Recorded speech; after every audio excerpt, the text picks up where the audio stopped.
You're welcome back. The Ghana Anti-Corruption Coalition has conducted a study on COVID-19 expenditure and policy implementation in 10 out of the 16 districts of the country.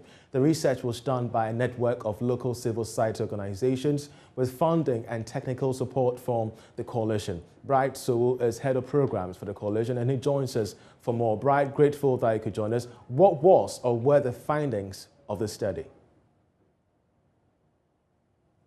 Kindly unmute, Bright, so we could hear you proper. Thank you very much. Good afternoon to you, sir, and good afternoon to all viewers of JoyNews.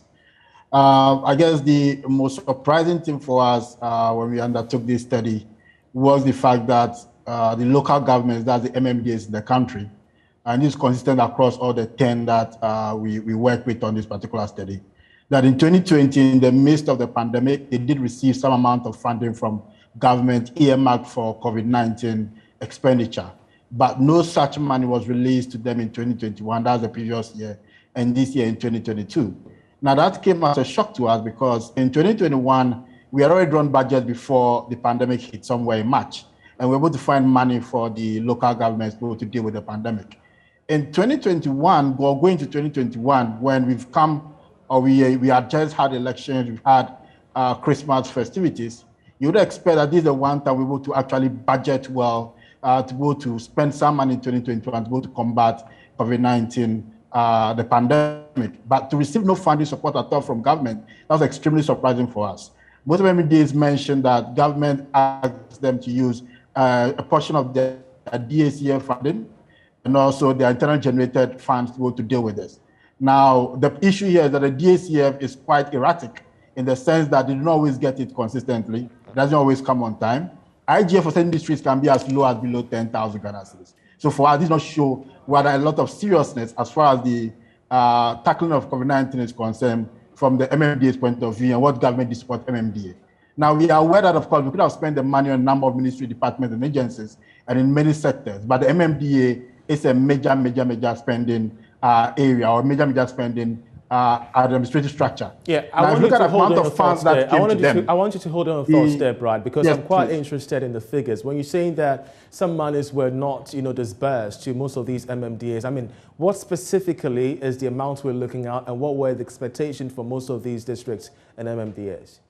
So let's look at the year for which it was disbursed. In 2020, MMDAs received an average figure of around 236,000. I'm saying average because the amount might differ a little bit as we move from one district to another, but this is the average amount among the MMDAs that we monitored. And again, 20,000 of that came from the local government, which was meant to be for sanitation issues. 50,000 came from the DACF itself, money meant for sensitization activities. An amount of 166,000 thereabouts came from the DACF, what they call the responsible factor, which was meant also for water and a bit of other sanitary issues as well. Now, we understood that we were already in the pandemic year when it hit, so we were unlikely to be able to send the local governments quite some amount of funds to be able to deal with it. But in 2021, none of the local governments reported received any money at all for any of these activities. That's the previous year. And that's what I'm saying. This is very surprising, considering that that's the first time that we are actually entering a year where we know the pandemic exists, and therefore we have an opportunity to budget and be able to combat it properly. So how does it happen that we do not send the assemblies money? Now, again, if you take that figure I mentioned and you try to sort of multiply it across the 260 districts, if you convert that in dollars, that's almost just about $10 million that we sent to the 260 MMDAs to fight COVID in 2020. Like I said, 2021, no reported money sent to them. 2022, no reported money sent to them to deal with COVID. Their response to that, government expected them to use their DACF funding, IGF funding to be able to combat COVID. And that's what we found extremely surprising. Given the amounts of money the country had received from development partners, loans taken to be able to combat this particular pandemic, you wonder, again, what most people actually talk about, which areas we actually spend this money on. This is quite intriguing, but of course, other civil society groups have recorded discrepancies in COVID-19 spending. Star Ghana, for example, raising red flags there. Did that come up in your study? I think the issue for us mostly was that we went into looking for accountability on the money and the policy part.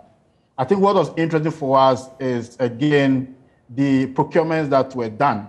Now, what we found was not really so much an issue of corruption than an issue, as you mentioned, your very earlier question, just for the break, prudent spending and how this was done. But we must also commend some of the MMDAs for certain very innovative ways of spending the COVID funds. And let me give one clear example. So in some MMDAs that took cognizance of the fact that a lot of people were out of work, when they gave, for example, contracts for the nose mask, they made sure they gave these contracts to the dressmakers associations, who were in turn instructed to ensure that all their members got a bit of the work to do, just to give them some work as well to be able to do. So if you look at the funded areas really and some of the methods used, it goes against what you call the competitive methods. But again, the heat of a pandemic, that can be understood to an extent.